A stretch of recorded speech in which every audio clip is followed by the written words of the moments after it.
your space, then pull me close. I read your silence, louder than most. One day you won, the next 어제는 항소심 이혼 소송에 판결이 있던 날이었어요. 오늘 늦은 아침에 눈을 떠 한동안 멍하니 앉아 있었습니다. 어제 하루를 내가 어떻게 보냈는지, 정말 그런 일이 있었던 게 맞는지, 어제의 일이 마치 꿈처럼 멀게 느껴졌습니다. 지금 제 기분을 한마디로 표현하자면 뭔가 개운하지 않은 답답함에 가까운 것 같아요. 그런데 솔직히 말하면 이 표현조차 정확한지는 잘 모르겠습니다. 지금 내가 두려운 것인지, 후련한 건지, 아니면 오랫동안 기다렸던 결정이 내려졌다는 사실에 오히려 조금 편안해진 것인지도 잘 모르겠어요. 그저 어제의 일이 꿈이었던 것처럼 아직도 현실에 제대로 발을 딛지 못하고 있는 기분입니다. 제 이야기를 들으면서 눈치가 빠른 분들은 이미 결과를 짐작했을지도 모르겠습니다. 네, 판결 결과는 제가 원했던 대로 나오지는 않았습니다. 어쩌면 당연한 일이겠죠. 우는 아이에게 사탕을 쥐어주는 일도 아니고, 긴 시간 동안 재판을 진행하며 여러 번 얼굴을 마주한 판사라고 하도 제가 원하는 모든 주장에 손을 들어줄 것이라고 생각하진 않았습니다. 결론부터 말하자면 제 입장에서는 아쉬운 판결이었어요. 뉴스를 보면서 판결 결과에 대해서 왜 자주 듣게 되는 표현이 있잖아요. 다소 아쉬운 판결이었다. 이번 판결을 바라보는 제 마음이 딱 그랬습니다. 저는 어제 판결이 선고되는 시간에 직접 재판정에 출석을 했습니다. 재판을 직접 경험해 보신 분들은 아실 거예요. 드라마나 뉴스에서 보는 판결 선고 장면과 실제 재판정의 분위기는 상당히 다릅니다.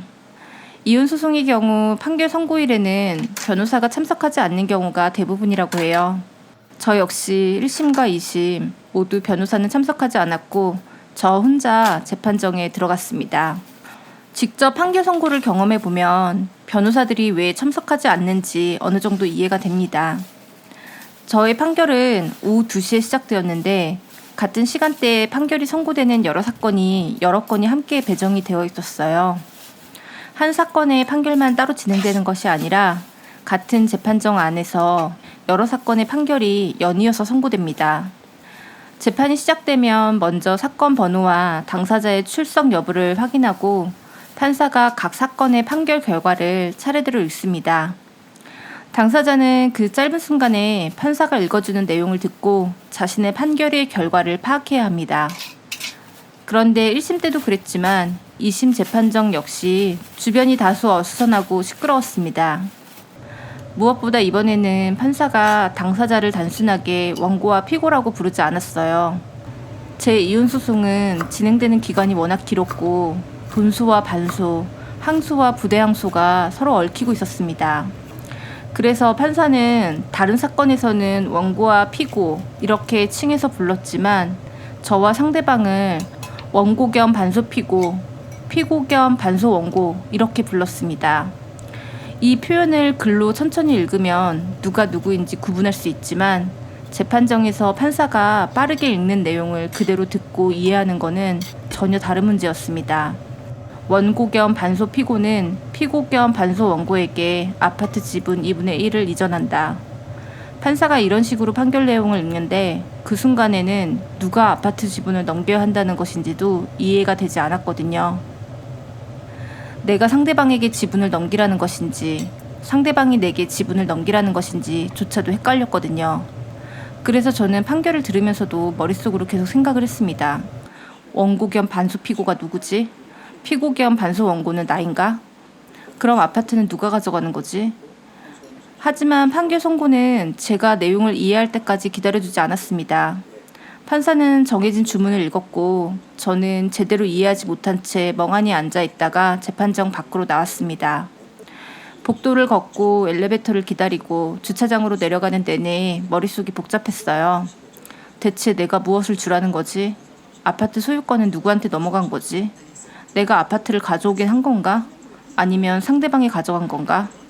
그 가장 기본적인 결과조차도 제대로 파악하지 못한 채 판결은 끝나버렸습니다.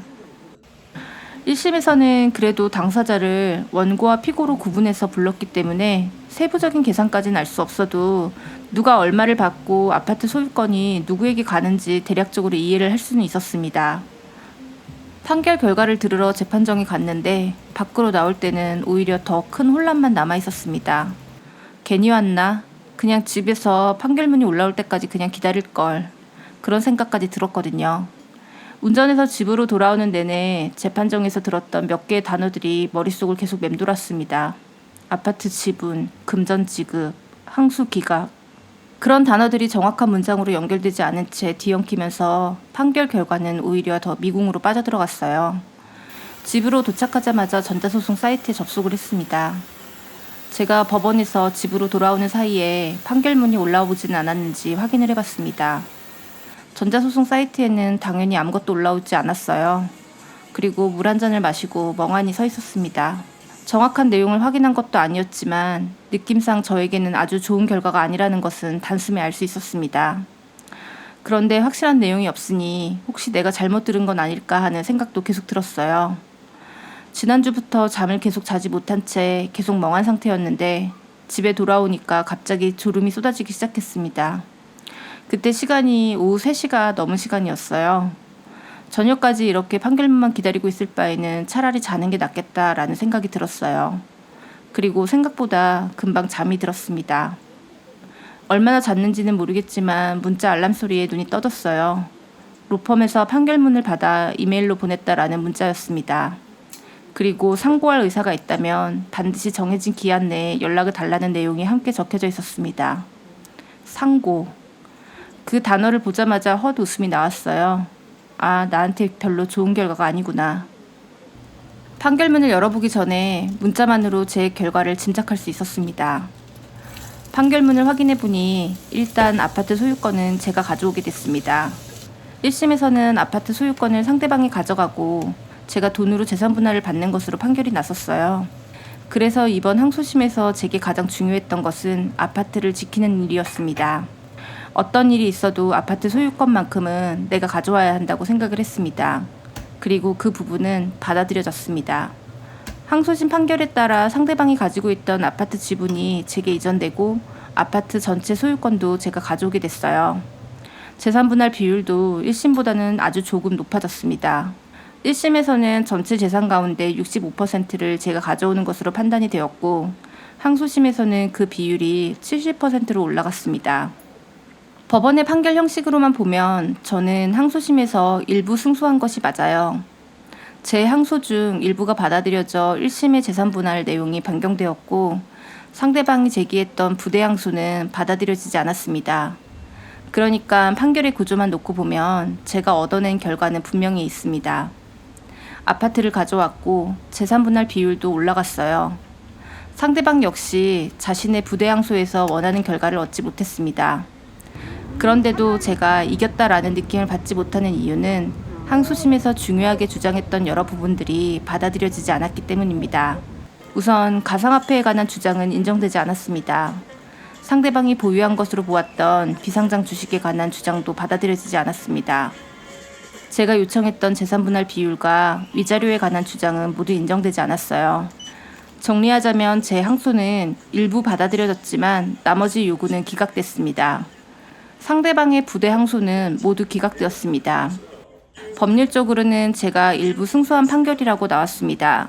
하지만 제가 체감하기에는 핵심적인 요구 하나는 없고 제가 중요하게 생각했던 여러 요구는 인정받지 못한 판결입니다. 그래서 이 결과를 단순하게 내가 이겼다거나 졌다고만 표현하기는 어렵습니다. 아파트를 가져온 건 분명히 큰 결과예요. 재산분할 비율이 높아진 것도 제가 항소심에서 얻어낸 변화입니다. 하지만 상대방의 가상자산과 비상장 주식에 대한 주장은 받아들여지지 않았습니다. 상대방은 자신의 부대 항소에서 원하는 결과를 얻지 못했지만 제가 요구했던 여러 내용을 방어하는 데는 성공을 한 셈입니다. 소송 비용도 어느 한쪽이 모두 부담하는 방식이 아니라 각자 부담하는 것으로 정리됐습니다. 그러니까 이번 판결은 어느 한쪽이 압도적으로 승소했다기보다는 저는 일부를 얻었고 상대방은 제가 요구한 상당 부분을 막아낸 결과에 가까웠습니다. 비상장 주식과 가상자산에 대한 입증은 어느 정도 자신 있다고 생각을 했어요. 정확하게 말하자면 무조건 이길 자신이 있다라기보다는 적어도 우리 측의 주장이 충분히 설득력이 있다라고 판단을 했습니다. 가상자산에 대해서는 재판이 진행되면서 어느 정도 포기한 부분도 있었어요. 그 과정에 대해서는 그동안 자세히 이야기를 못했었는데요.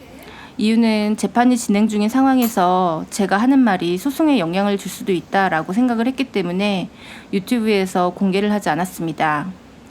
가상자산에 관한 이야기와 재판에 영향을 줄까봐 그동안 꺼내지 못했던 일들은 앞으로 천천히 이야기를 공유하도록 하겠습니다.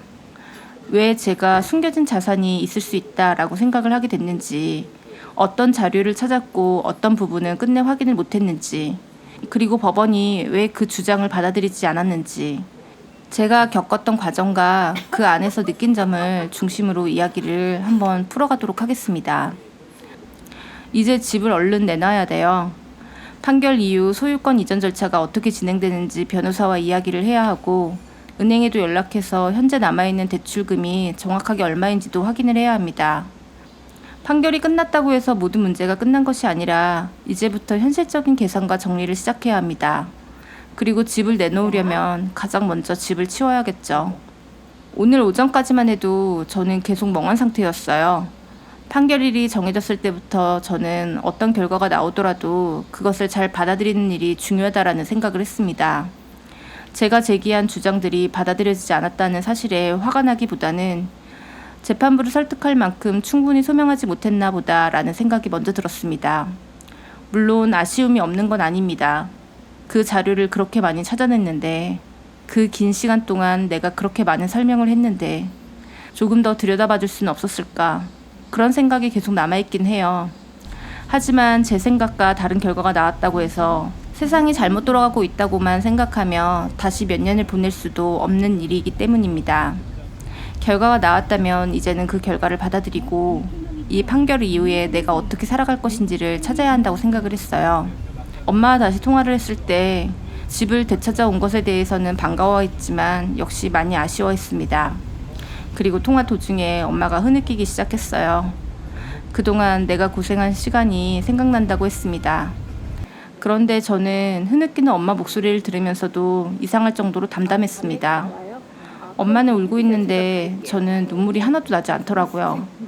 화도 나지 않았고 억울하다라고 소리를 지르고 싶지 않았습니다. 그래서 한편으로는 내가 왜 이렇게 아무렇지도 않을까라는 생각도 들었어요. 하지만 저는 이 판결을 어제 처음 겪은 것이 아니었는지도 모르겠어요. 지난 몇 년 동안 매일 조금씩 이 판결을 겪어왔던 것 같습니다. 화낼 만큼 화를 냈고 억울함도 수없이 뒤집었습니다. 기대했다가 무너지는 일도 반복했습니다. 어떤 자료를 발견할 때마다 이번에는 달라질 수 있겠다라고 생각을 했고, 그 자료만으로 부족하다는 것을 알게 될 때마다 다시 무너졌었거든요. 그래서 막상 최종적인 결과가 나오는 날에는 감정이 폭발하기보다는 이미 오랜 시간 동안 감정을 다 써버려 아무것도 남아있지 않은 것처럼 느껴졌던 것 같습니다. 오랫동안 판결을 기다리는 동안에는 모든 것이 멈춰 있었습니다. 집을 정리하는 일도, 앞으로 어디에 살 것인지 결정하는 일도, 내 삶의 다음 계획을 세우는 일도 모두 판결 이후로 미뤄두고 있었습니다. 그런데 이제 결정이 내려졌어요.